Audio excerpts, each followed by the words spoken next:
మొదటి ముద్దే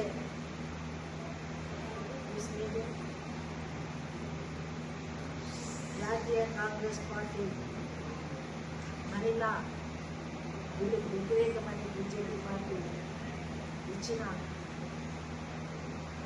ఉద్దేశాన్ని తిప్పుకొట్టు మరి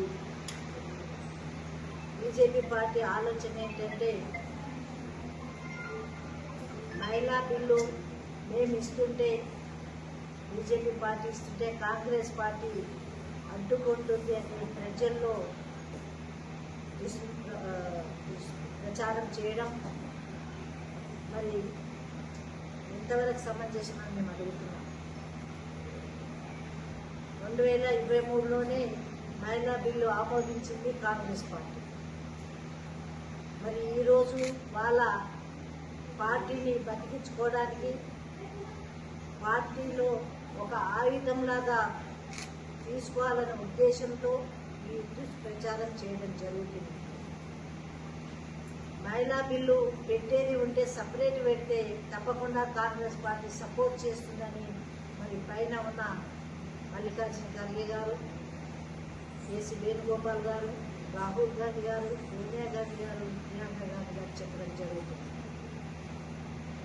ఇది ఎట్లా ఉందంటే ఆడజాలక పాత గజ్జలు అన్నట్టు వాళ్ళు చేయలేక ఏదో ఒక నెపం పెట్టడము, ప్రజల్లో ఏమిటంటే కాంగ్రెస్ అడ్డుకుంటుందని చెప్పడానికే మరి ఈ ప్రయత్నం చేస్తుంది. ఇది సరైనది కాదు అని కాంగ్రెస్ పార్టీ ఖండిస్తుంది.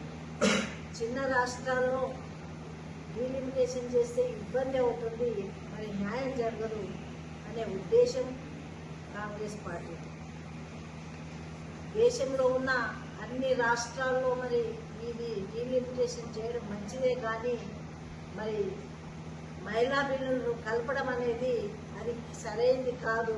ఇది ఎప్పుడో ఆమోదించింది, మరి ఇప్పుడు బీజేపీ దీన్ని ముందు పెట్టుకొని డ్రామా ఆడుతుందనేది ప్రజలకు తెలియజేయడానికి ఉద్దేశించింది.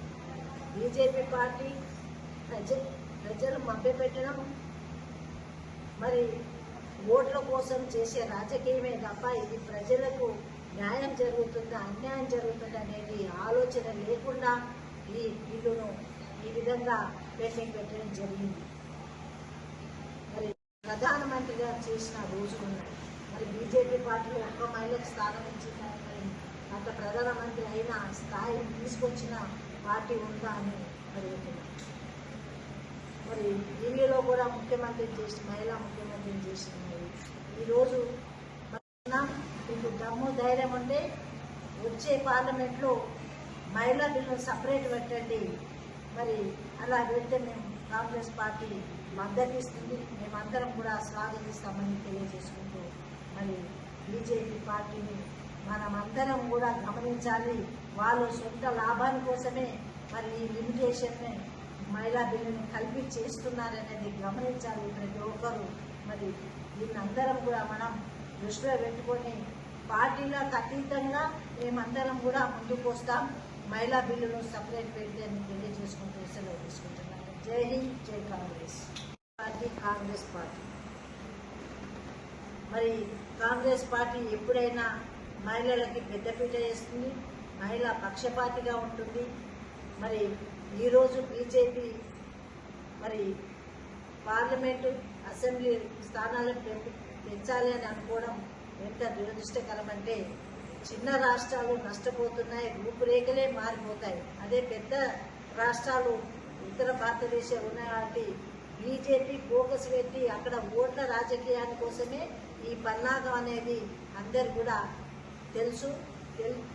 మరి మేము కాంగ్రెస్ పార్టీ నుంచి తెలియజేస్తున్నామండి, వాళ్ళు ఓట్ల రాజకీయం కోసమే ఈ డీలిమిటేషన్ మహిళా బిల్లును రెండింటిని కూడా కలిపి అది ఏది కాకుండా చేయొచ్చు, అది చేయొచ్చు అనుకొని ఇది చేయొచ్చు అని ముందుగా కాంగ్రెస్ పార్టీపై బుద్ధ చల్లడానికి ప్రయత్నం చేస్తున్నాయి.